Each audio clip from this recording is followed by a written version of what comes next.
Jadi sekarang teroris tidak hanya sekedar nakut-nakutin, ntar lu gua bom, lu meleng gua bom, lu meleng gua gini, lu meleng ntar gua ajak saudara-saudara lu ikut sama gua, enggak. Karena apa? Kemarin terorisme itu yang celananya cingkrang, yang jenggotan. Tapi sekarang mereka berafiliasi lagi. Kalau cuma ngurusin yang kayak begitu, seberapa banyak sih umat Islam yang ada di Indonesia? Satu. Yang kedua, yang jenggotan yang memang tahu dia memang artinya memang apa-apa jihad fisabilillah, berapa persen sih? Kita semua juga Islam. Ngomong kita cuma ngajarin sholat yang benar, puasa yang benar, takut sama orang tua, udah itu doang. Ridha Allah, ridha walidain, begitu kan? Tapi kalau yang apa-apa dikit-dikit beda, kafir, bunuh, apa sih? Enggak semua. Mohon maaf, kemana ada FPI? Tapi mau nggak FPI diajak untuk jadi teroris? Enggak, FPI itu termasuk dia juga mengedepankan Pancasila kan kalau nggak salah. Di luar yang itu juga. Mereka berubah sekarang. Narko terorisme. Langkah-langkah narko terorisme ini sudah dari kemarin dilaksanakan. Baru sekarang ini makin mereka pertajam. Abang-abang mungkin di Kabupaten Bekasi juga sama. Dulu sempat rame nggak? Warung pape rame nggak di kabupaten? Rame. Jadi bisnis yang menggiurkan kan? Sekarang mana? Itu bukan cuma karena udah kagak ada pasaran lagi, nggak juga. Itu ada tindakan di belakang layar sehingga itu sudah tidak menjadi masyarakat lagi. Karena memang apa? Jadi disalahgunakan, itu juga termasuk dari langkah-langkah mereka mensosialisasikan. Tapi secara online masih. Betul, secara online sekarang masih. Sekarang apa sih yang tidak dijual online? Tapi sekarang artinya apa? Peredaran itu sudah sekarang kalau dijual di online, jual di online itu enaknya kita lebih cepat ketemu buyer. Tapi yang paling pokok lebih gampang dikontrol. Dari mana sumbernya, ininya segala macam. Kalau dia yang memang jual benar-benar dalam artian yang jualnya nggak benar, lebih gampang kedeteksi. Itu masalahnya, dan dia nggak mau beresiko. Kenapa? Kalau di luar negeri lebih ekstrim, mayat dipotong dimasukin itu. Malah di Indonesia ini lagi ditelen, ini segala macam. Mereka kan karena tahu itu perbuatan melanggar hukum, mereka menutupi bagaimana cara supaya perbuatan melanggar hukum itu terdeteksi kan gitu. Ya.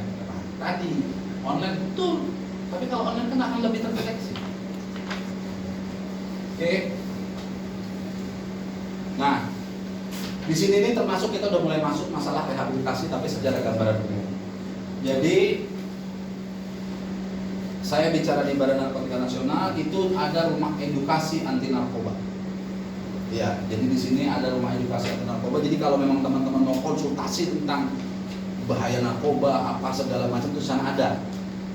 Ini sebenarnya sebelum begitu BNN dibentuk, dia sudah termasuk ada perangkatnya di situ. Tapi setelah banyak dari Badan Narkotika Nasional itu menggandeng beberapa penggiat narkoba yang sekarang kalau nggak salah ada sekitar 60 lebih ya Bu Nuri, yang sekarang tergabung di POKAN namanya, Forum Komunikasi Penggiat Anti Narkoba. Fungsinya dia udah mulai berkurang karena apa? Sudah ada diambil alih sama para penggiat narkoba. Kebetulan tadi Pak Jepri Tambayan juga dia ketua umum POKAN. Nah, dari materi yang di sini aplikasi sistem pelaporan segala macam di sini nah terkait dengan sosial P4G yang tadi saya sampaikan. Nah, ini boleh dibilang ini target desa bersinar segala macam. Yang terakhir adalah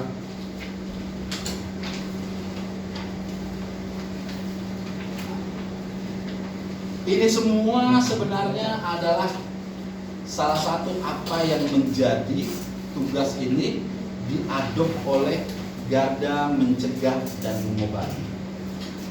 Jadi bagaimana kita tadi mensosialisasikan tentang P4GN, bagaimana kita yang paling mengkampanyekan tentang hidup 100%. Mengkampanyekan hidup 100% kan macam-macam nih, kita bikin banner, kita bikin meme, bikin apa segala macam. Nah, ini sebenarnya tugas-tugas dari kita. Jadi ini pun juga termasuk sebagian besar salah satu dari tugas-tugas pokok dari teman-teman di GMDM. Oke. Lanjut.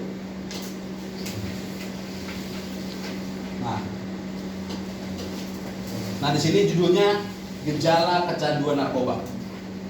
Tadi juga sempat saya sampaikan, jadi narkoba itu pada asalnya, pada awalnya, sebenarnya narkoba pada saat awal kali pertama kali ditemukan, narkose namanya, ini buat hal yang bersifatnya positif. Jadi pertama kali dipakai itu memang dunia medik. Dunia medik dipakai apa? Dia dunia medik ini untuk membantu pihak medik dalam melakukan tindakan medik. Umpamanya amputasi, operasi, apa segala macam. Kalau dulu sebelum ditemukan narkose, sebelum ditemukan di sekitar abad 16 atau bawah, sebelum diketemukan narkoba, sebelum narkose ini, jadi kalau main bedel aja gitu. Kalau main potong aja, itu perang dunia pertama kalau kita lihat film itu main potong aja, amputasi aja.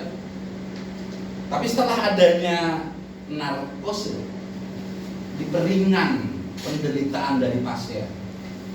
Maka tadi narkoba itu juga ada positifnya kalau memang dipergunakan sesuai dengan peruntukannya. Lembaga ilmu pengetahuan dari mana Pak?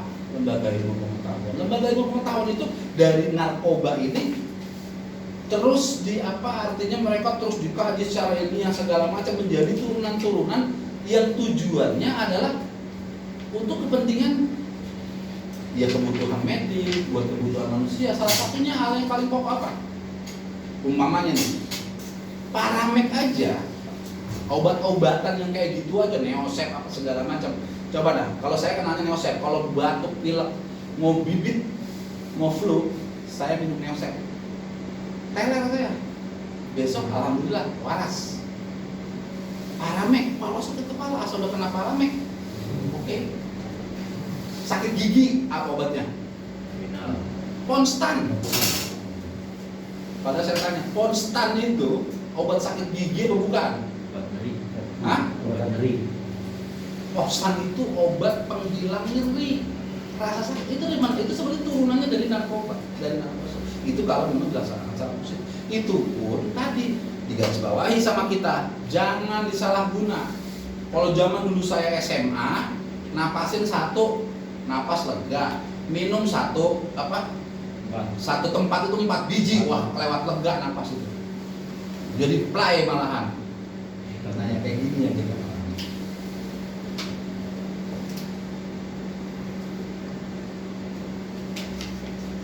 Bicara masalah gejala kecanduan narkoba, jadi narkoba pada saat di awal itu ada yang melakukan pengambilannya, juga ada yang memang digunakan dia menjadi stimulan.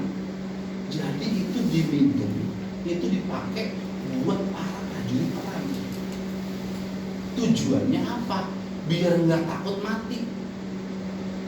Jadi bohong ceritanya, karena naluri kebangsaannya, kecintaan nasionalnya, para prajurit Jepang melakukan tindakan harakiri, bawa kapal ditabrak ke ini yang segala macam. Ternyata juga dia mengkonsumsi sesuatu yang sehingga artinya nambah PD. Dan itu pun juga memang itu sudah menjadi dasar. Kalau ibarat kayak kalau orang fitness mah, kalau sekarang kita fitness kayak begini, kalau nggak ditambah pakai suplemen atau apa, itu dia nggak akan bentuk. Tapi akan menjadi concernnya kita, concernnya Garda Mencegah dan Mengobati, concernnya dari kepolisian, dari Badan Narkotika pada saat disalahgunakan untuk kepentingan yang bukan lagi sesuai dengan peruntukannya. Karena pasti ada efek, kalau yang namanya zat adiktif mempunyai efek adiktif, efek ketergantungan. Jadi kalau saya nggak minum Neosep, pakai yang lain gampang. Nyonya saya pernah, dia cerita zaman SMA. Jadi kalau itu belajar pusing minum obat batuk cair Kang. Jadi kalau minum obat cair, enak tidur gitu. Akhirnya setiap hari laserin Bang.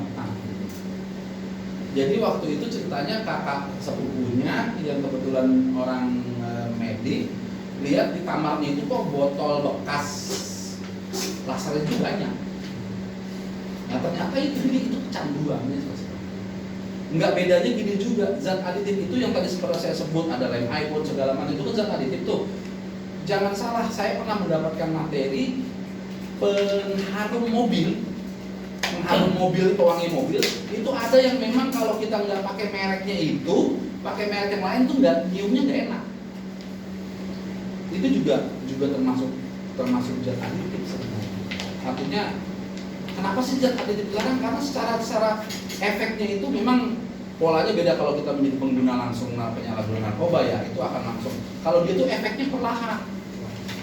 Jadi hidung jadi baal. Kalau kita pakai minyak wangi nih merek tertentu 2 kali nyempret waktu baru pakai udah wanginya hidung kita kayak apa tahu. Tapi makin kemarin makin sering 2 atau waduh putar-putar kayak begini hidung udah gak begitu bau gitu. Sebenarnya bukan masalah minyak wanginya ini wanginya kurang, tapi karena memang kita itu udah fungsi inhale kita ini pada saat sering di inhale dicium ini sudah mulai berkurang. Di situ kita kecanduan. Demikian juga yang namanya narkoba lebih bahaya lagi. Nah sebelum ngantuk semakin berkepanjangan, kira-kira bagaimana? Apa saya kasih kesempatan ngambil kopi dulu di bawah? Bisa Pak. Oke. Sesi tanya jawab dulu, abis itu kan mau iso apa? Ngambil Asar. kopi. Hah? Asar kan jam 3:30 ya? Tanya jawab dulu aja, abis Oke. itu kalau Nah, ini kan masih Ya. ada. Tanya jawab aja. Nah, tanya Pak, mumpung Pak Didi. Oke, ayo kita ngobrol. Gimana kira-kira Kang? Cok, ada yang mau ditanya? Kalau memang ini menyangkut memang bisa kita diskusikan bareng-bareng, ayo kita sampaikan bareng-bareng. Kalau memang kira-kira nyangkut ada bicara masalah dari segi legalnya, kebetulan di sini bisa tanya sedikit tentang legalnya, beliau ada. Kalau pengen banyak entar. Kalau memang kira-kira ada pertanyaan yang memang harus punya penanganan khusus, itu akan kita diskusikan lagi di kampung lah. Tapi ya silakan kawan-kawan, monggo. Kalau saya kecepatan atau membosankan, bilang aja. Nah, atau kalau tadi nyangkut masalah teknis, dia nggak bisa ngomong atau bercanda dikit, dia pasti serius. Ya, ayo silakan kawan-kawan, ada yang mau bertanya. Nanya umur saya boleh, nanya rekening boleh. Ini dulu ya, teman-teman ada kan? Iya. Pak Asep, gini Pak Dedi, ini kan tim-tim kita ini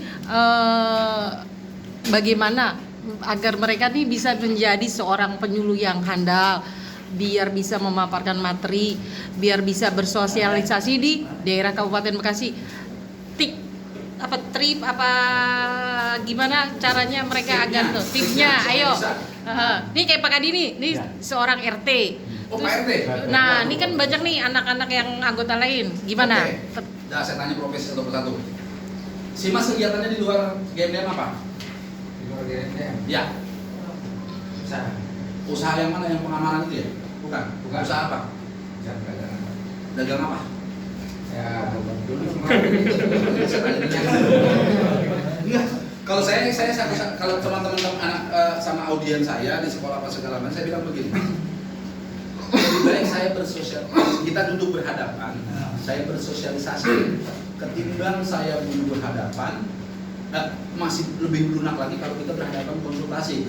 Asal jangan sampai kita duduk berhadapan, saya sedang melakukan rehabilitasi.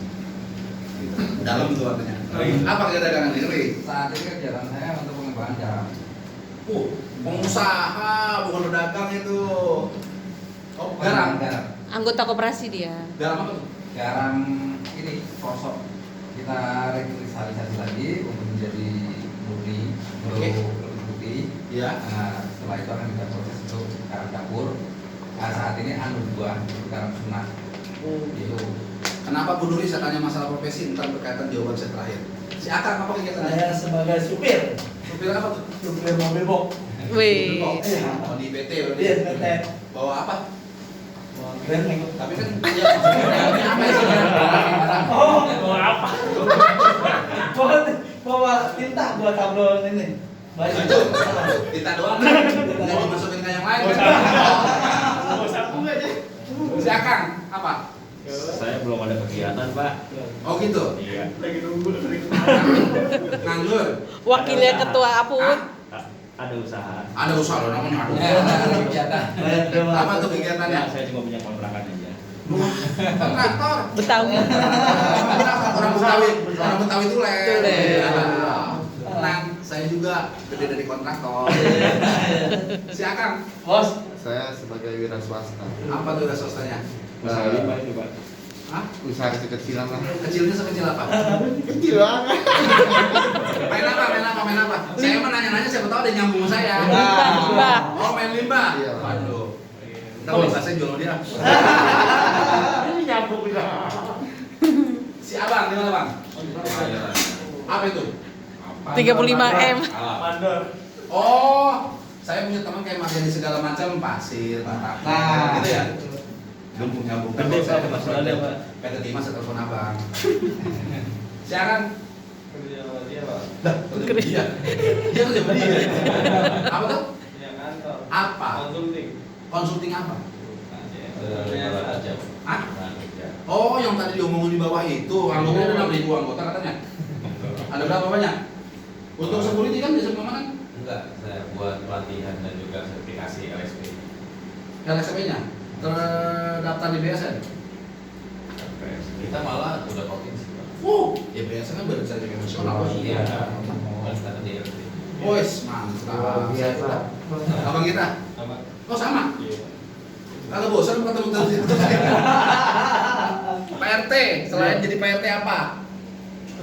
Maksud, Pak? Ya kegiatannya selain GMDM, jadi RT, jadi suami udah saya udah PRT dah. Untuk sementara itu belum ada kegiatan hanya di masyarakat saja. Sampingannya sama. Luar biasa. Di tempat saya RT sebulan gajinya gede 30 hari. Ya, dia sampingannya jadi PSK, Pak. Apa tuh PSK? Pedagang somai keliling. Bisa ya, Bos. Siapa? Karyawan swasta, Pak. Swasta di mana? Pabrik. Anak saya juga kemarin kuliahnya di luar negeri. Terus showroom mobilnya nggak disebutin. Ada mobil. Nah, Mobil bocor. kelihatannya. Yang pertama saya kenapa? Saya pengen kita ketemu di GMDM kita nambah saudara.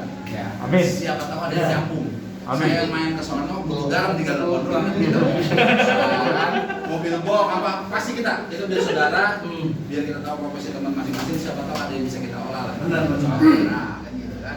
Yang kedua, pasti jadi pertanyaan Bu Nuri pun nanyanya itu kok jawabnya itu sih kenapa ditanya lagi gitu. Di sini gini Bu, benang merahnya Bu. Pengusaha garam. Nah, supir gitu kan. Terus ada yang kontraktor gitu kan. Ada yang tadi ini sebagai konsultan tenaga kerja kan gitu kan. Kenapa sih Bu? Udah berapa lama akan main di sini? Di mana? Jadi konsultan tenaga kerja berapa lama? Dari 2014. 6 tahun? Wah cukup lama juga 6 tahun. Dari 6 tahun dikelola sendiri terus gitu segala macam mengembang gitu kan. Ente bikin garam gitu juga sama? Usaha sendiri itu udah berapa lama main? Kalau main itu belum lama.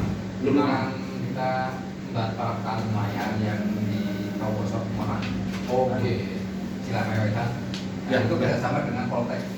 Oh iya udah nyampe. Nah si Akang, Kang jadi supplier buat material alam di perumahan-perumahan di properti itu berapa lama?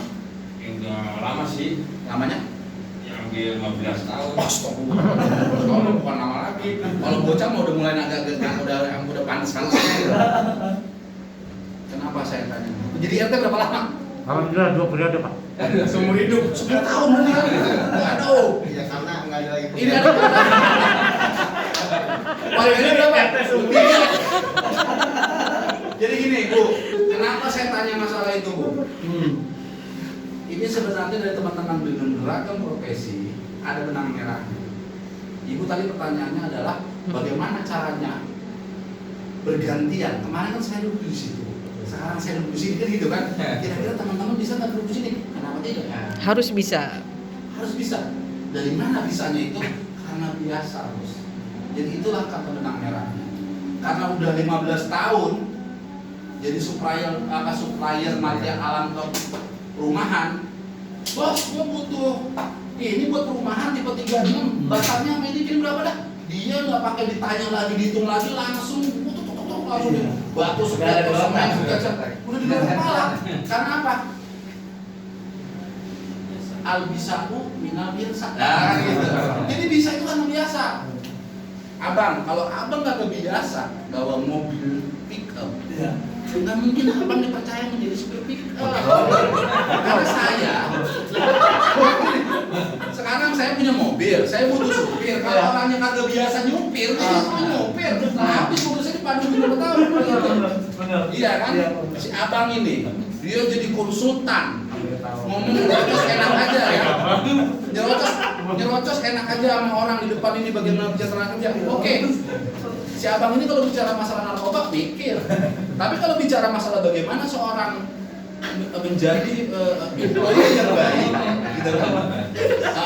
The good employee itu paling jago. Kalau bicara masalah hukum kan saya beda ya Kang Asep. Artinya gimana? Saya jawab langsung Bu Nuri. Bagaimana caranya supaya bisa? Ya biasa. Tadi saya sudah sampaikan sebenarnya. Sering-seringlah kita ketemu, ngobrol, diskusi. Karena dengan diskusi itu kita tidak hanya sekedar menghabiskan bakok sama kopi, tapi ada pengetahuan-pengetahuan baru.